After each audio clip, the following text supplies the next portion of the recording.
Dear students, in our last lecture, we discussed about the introduction of William Shakespeare as well as about his play, The Merchant of Venice. In this lecture, we will try to discuss the reference and context and explanation of some of the extracts, important extracts of the play.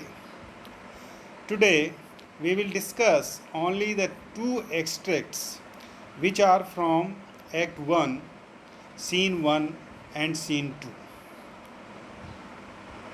The first extract or the passage or the lines are, "But how I caught it or came by it, what stuff it is made of, whereof it is born, I am to learn." These are the lines which are taken from Act 1st, Scene 1st of this famous comedy, that is The Merchant of Venice. These are the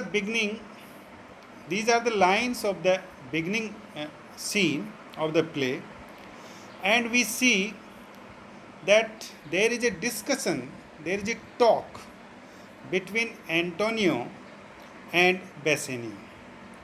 And here, what Bassanio is doing, what Antonio is doing, is that Antonio is complaining about his melancholy.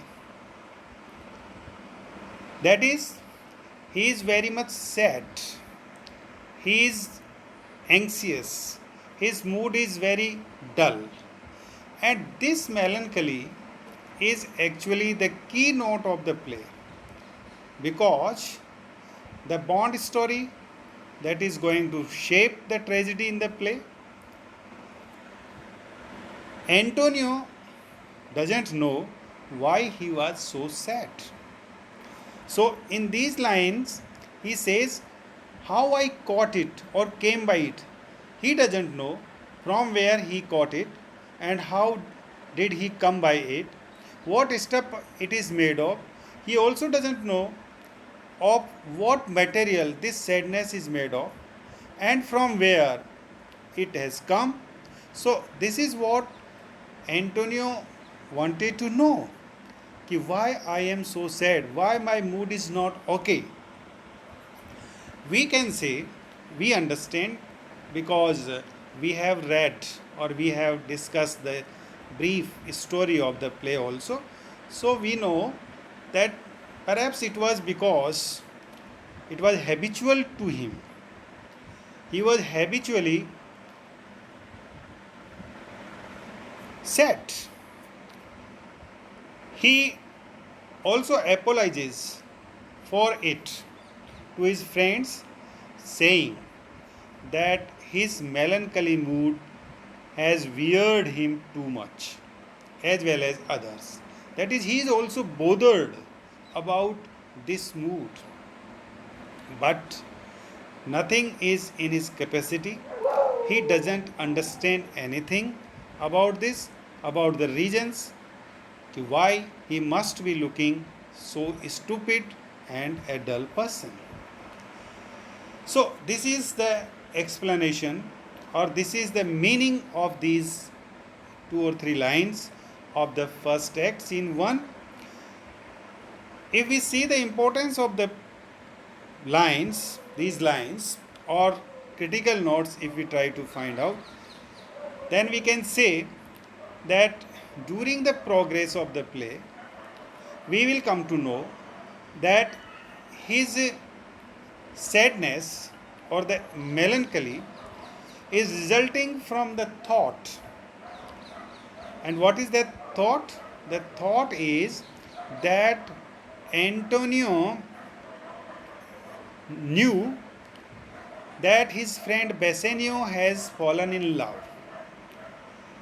And when Bassanio would marry, then Antonio would definitely lose a bosom friend and he will be alone. So, this thought, this thinking has made him sad.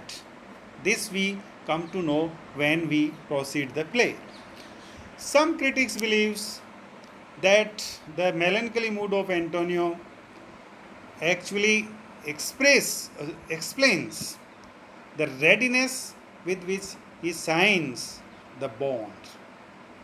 Then he faces the forfeiture of that bond. That is, the sadness is already expressing his step that he is going to take in near future.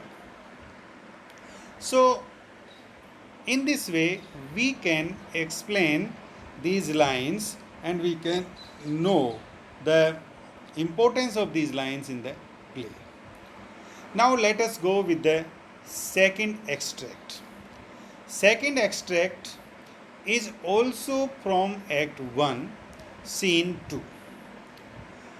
I must clear to you that we will do at least one passage, important passage from every scene of this play. So, this is Scene 2, and the passage is I speak. If I live to be as old as Sibylla, I will die as chaste as Dinah, unless I be obtained by the manner of my father's will. These are the lines we have to explain. So, first of all, we should say from where, from which scene, from which act these lines have been taken. Then we must say who has spoken these lines. So, or who are talking, from which dialogue these lines are taken. So, as I told you, that these lines occur in Act 1, Scene 2 of this play, The Merchant of Venice, and these lines are spoken by Portia to Nerissa. Nerissa, who is Nerissa? Nerissa is the maid of Portia. So, when Nerissa suggests that Portia may choose a husband in any other way than the one laid down in her father's will, Nerissa means to say that Portia should go with another way in finding the husband, because if she follows as it is her father's will, she won't be able to get the right choice. She has also experienced so many suitors came to her, but none was found as suitable for Portia. So, then when Nerissa suggests or gives this suggestion, Portia says that. And this speech actually brings the loyalty of Portia to his father's will. We know that his father is dead. Even then, Portia is trying to follow the lines of her father.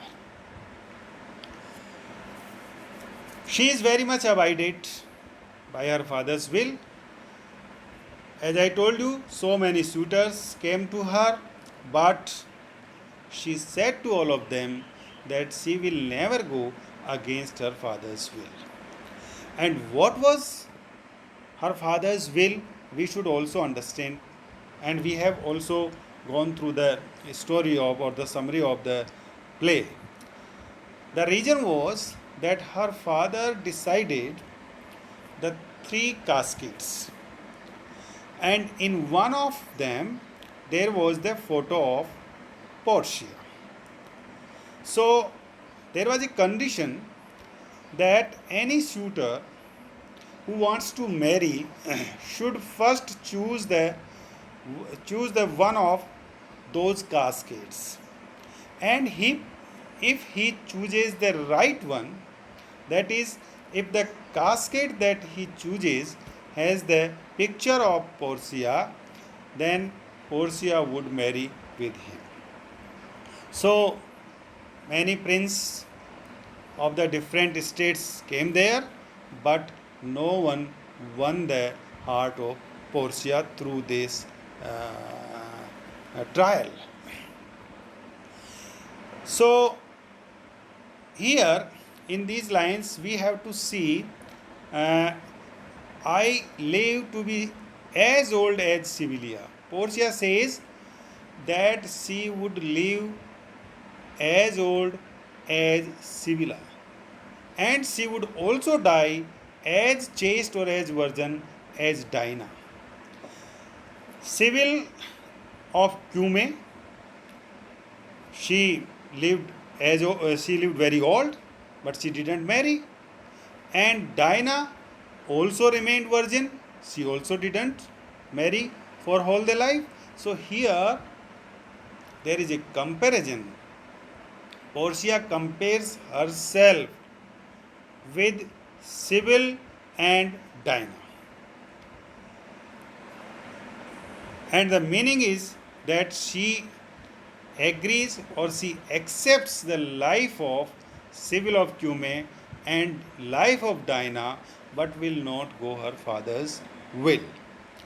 So definitely these restrictions have a trouble, have a burden, or we can say that the reason of Portia's vexation is also this one, because it is a very hard condition, and this hard condition is also from a dead father for a living daughter.